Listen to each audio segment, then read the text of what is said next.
So today I just wanted to go over the three main points we've gone over before, which is until these things get drained, the financial crisis that we're in now will never end because US household savings has not budged. I've got no new data on that, so I don't know.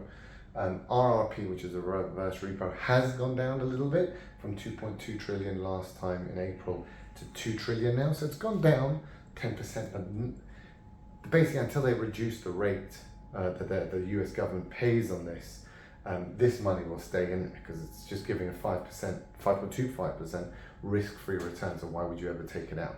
So this is the security for the US government. When things are bad, they'll just let this flush out and it'll solve all issues. So that's their reserves. It's still locked in there, so therefore nothing's happening.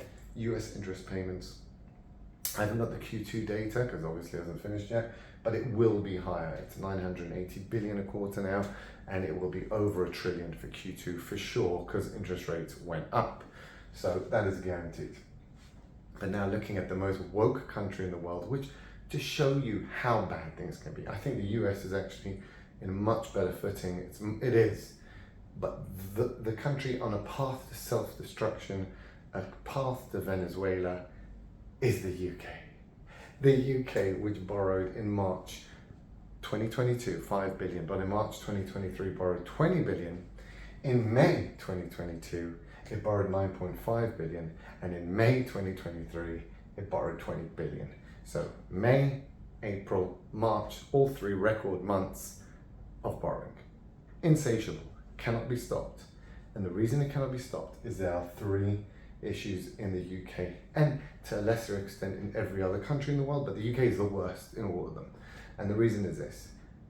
UK currently has the most expensive electricity prices in the Western world. And that is because of net zero. The more renewable energy you use, the more expensive things are. There's a reason we never used wind power or solar power. That has been around for decades. And the reason is it's uneconomic and expensive. And renewables is 3 times more expensive than gas. You have to spend 3 times more. Add on to that, they are about to reinstate the green levy. This was paused for 2 years. It was £150 a household levy. It is now going to be £170 a household levy. You're poor, you can't feed your kids, you can't pay the mortgage, things are tough. Guess what? You've got to pay for green rubbish.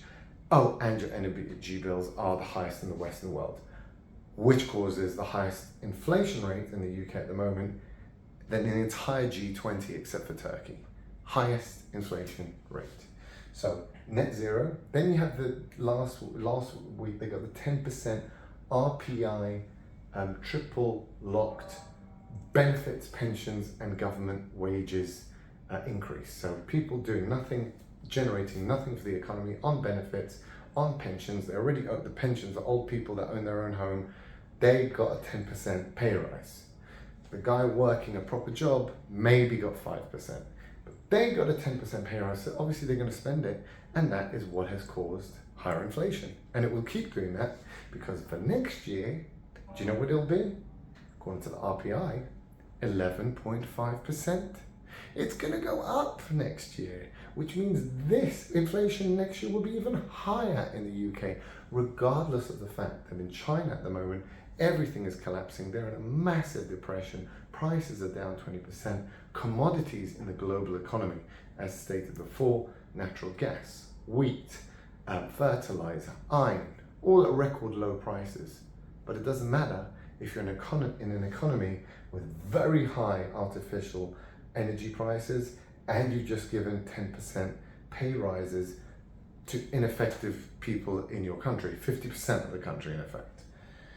And the third thing is immigration. Everyone made fun of Germany because they took in 1 million Syrian refugees in 2014. Well, the UK has managed to import 2 million Pakistani, Nigerian, and Bangladeshi immigrants in 2 years. 2 million people, 1.1 million a year. That's what they've imported, legally, by the way.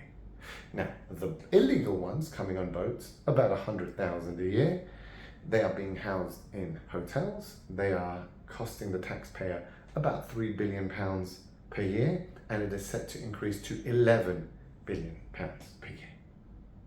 Again, and they will go straight onto benefits, and next year get 11.5% pay rise. So this is why inflation in the UK will not stop. This is why they have to stop this interest rate increases. It's ineffective, it's stupid, it doesn't do it. You're not, even if you put interest rates to 50%, it won't help anything because you'll keep on having to print money for these guys. So inflation will never end. Like Argentina, 20 years, prices kept on going up. The rest of the world, it was going down. Why is it going up there? Because they just could not stop printing money. So the UK is Argentina, Venezuela, and the US less so, much less so. Although Biden's spending plans are crazy, the US reserve currency, it can sell its debt, it's got this RRP, it's much less of an issue. The UK totally trashed how not to run an economy.